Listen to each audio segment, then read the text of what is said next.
Today's awesome dude Luik is Kanishka. I actually don't think he was AKA anything. You could spell it a couple of different ways. And he had a nasty hype man intro.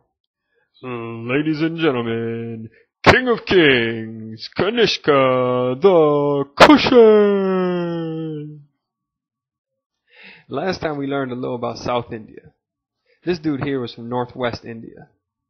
Now, Northwest India ain't exactly India. Modern day Afghanistan and bits of lots of Central Asian countries, as well as Pakistan and India. Still though, Indo-Scythians, Indo-Greeks, Indo-Parthians, basically, if you're a Buddhist, Aryan, Indo-anything, and your kingdom/empire was located within greater metropolitan Northwest India, used to Northwest India, was the most renowned ruler of the Kushan Empire.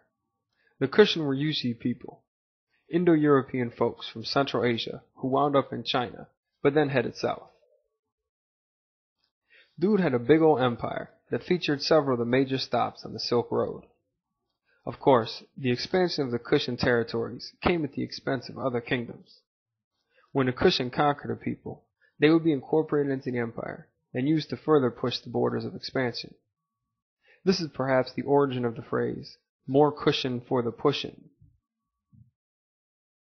Aside from expanding the empire through military conquest and making lots of coins, he is best known for the things he did with regards to the spread of Buddhism.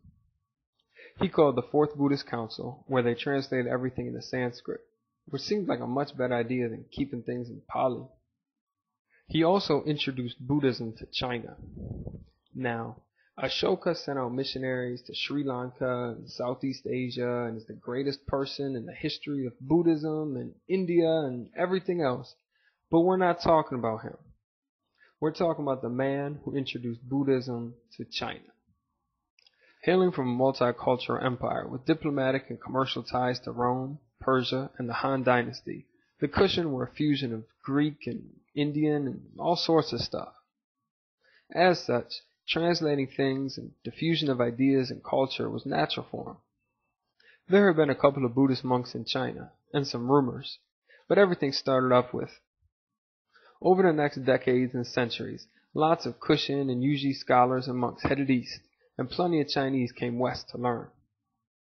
About 500 years later, converting to Islam became all the rage in Central Asia, but by then Buddhism was well established in China.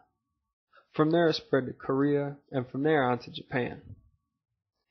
Now, for some reason, recently it's become fashionable for celebrities to pretend to be Buddhists.